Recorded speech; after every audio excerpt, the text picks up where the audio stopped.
Hello everyone, we'll be working some examples in trigonometry. I'm going to start with this question.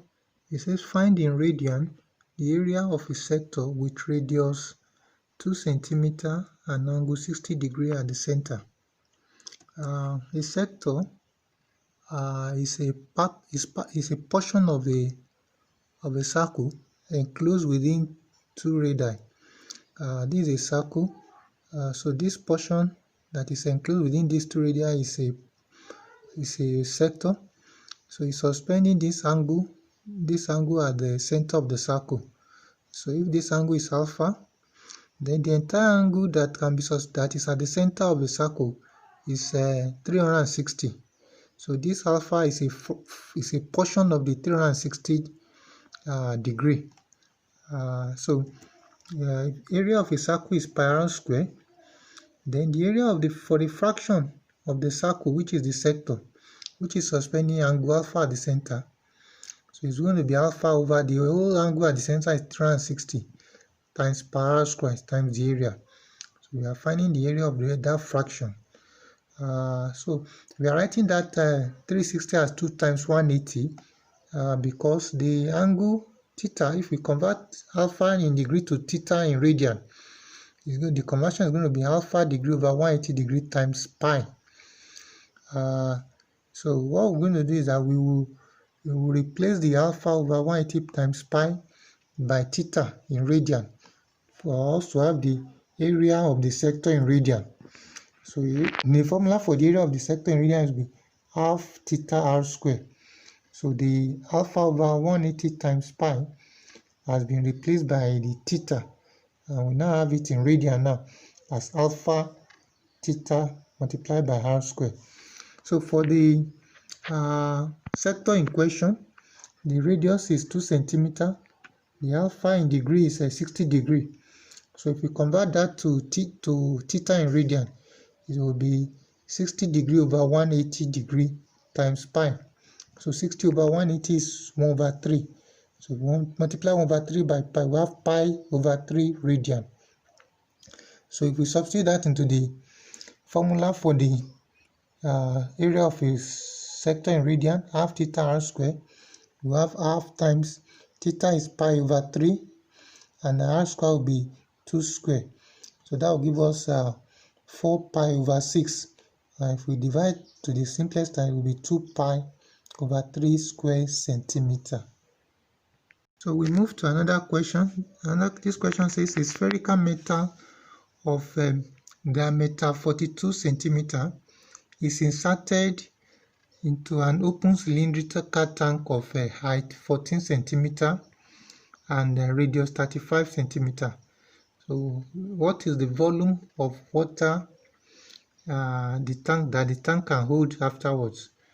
So we have to find the volume of water in the tank after a spherical ball has been dropped into it. So this is a volume problem. We calculate the volume of a cylinder. The formula for volume of a cylinder is a pi r square. So for the cylindrical tank with radius 35 and height 14, the volume is going to be 22 over 7 times 35 times 35, which is the area, which is the radius, then times 14, which is the height. So if we multiply that, we have 53,900 cubic centimeter as the volume of the tank. That's the tank without the sphere in it. So the volume of the sphere, the formula for volume of the sphere is 4 over 3 pi r cube. So the radius of the sphere is going to be 42 divided by 2 because we are given the diameter as 42. So if we substitute that into the formula, we have 4 over 3 times 20 over 7 times 42 over 2 all cube. If we multiply that out, we have 38,808 cubic centimeter. So for us to have the volume that will be left after this sphere is dropped into the cylinder, we do the subtraction. You can see that the volume of the tank is bigger than the volume of the sphere. So therefore the volume of the water that will be in the tank after the sphere has been dropped will be volume of the cylindrical tank minus the volume of the spherical metal. So that will be 53,900 minus 38,808, and that will give us 15,092 cubic centimeter. If we divide that by 1,000, we get the value in liters, which is 15.092 liters. So we have another question here.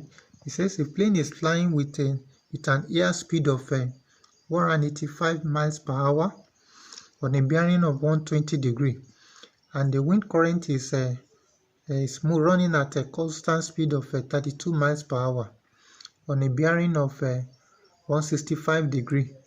So we have to find the plane's ground speed and its true course. So we draw a vector diagram for that. The line here, this line here will represent the airspeed of the plane moving at a bearing of 120.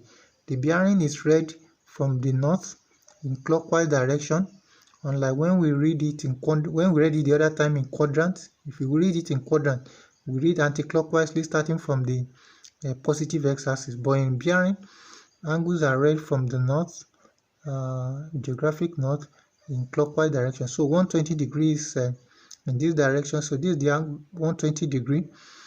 So this is the line of that represent the 185 miles per hour, which is the airspeed.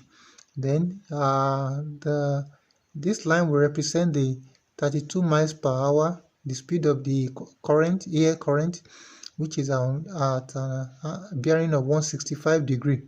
So 165 degree will be a little bit less than 180. So it's going to be this angle. And so the angle between the airspeed of the plane and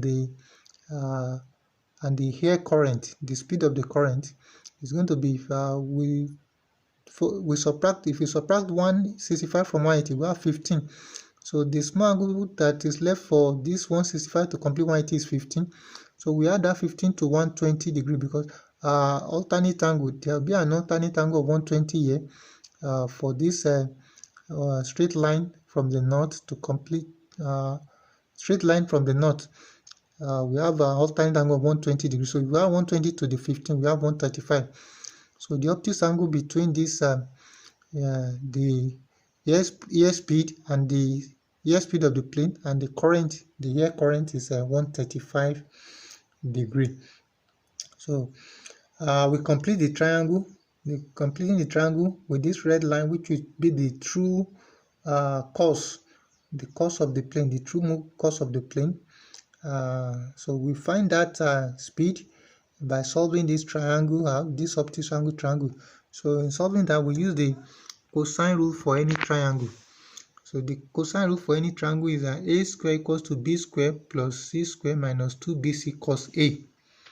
So angle A is facing line A, and our line A is going to be the true course of the line of the speed of the plane, the true speed of this plane, which is called the airspeed, the ground speed rather. The ground speed is the real course of the plane.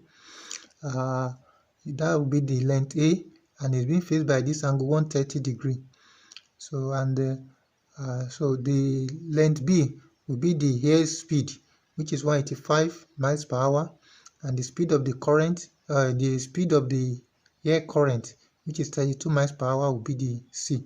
So in substituting that to the formula, we have 185 square plus 32 square minus 2 times 185 times 32 cos 135 degree. If we open that, if you evaluate that, 185 square is 34,225. 32 square is 1,024 minus 2 times 185 times 32 will give us 11,840. Then cos 135 will be a negative value, will give a negative value. That's second quadrant, and that's minus 0.7071. So if you multiply that by minus 11,840, so we get a positive number. So if we add the number to 1,024 and add it to 34,225, we have 43,621 0.1443. So therefore the ground speed of the plane, which is the red line in the diagram, will be the square root of 43,621.1443, and that will be 208.9 miles per hour. So the true speed of the which is the ground speed of the plane, will be 208.9 miles per hour. So we are also asked to find the true course, the direction, the true course of the plane. So first of all, we solve this. We find this small angle between the true course and the air speed. This is the air speed, and the true course is the ground speed. So we find the angle, this small angle between them. So in finding that, we can see that this angle now is being faced by this 32 miles per hour.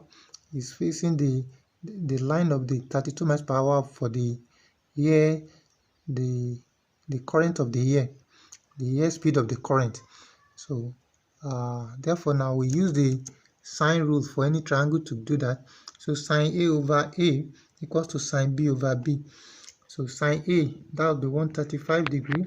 That's the line that is facing the true course, divided by 208.9 degree, 208.9 miles per hour, which is what we found to be the ground speed.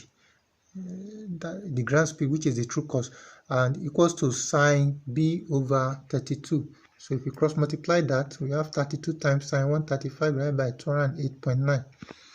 So if we evaluate that out, our sine B will be 0.10832.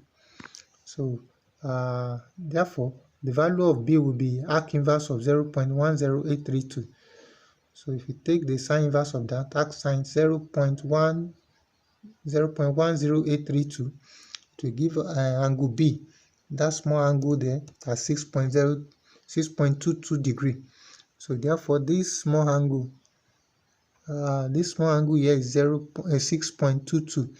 The angle here is 6.22. So to have the bearing of the true course, which is the true course of the speed of the plane, so the true course of the plane will be this 120 plus this 6.22 that we just calculated using the sine rule. So the true course of the plane now is going to be 120 degree plus 6.22, which is a 126.22 degree. So that's it. Thanks for watching.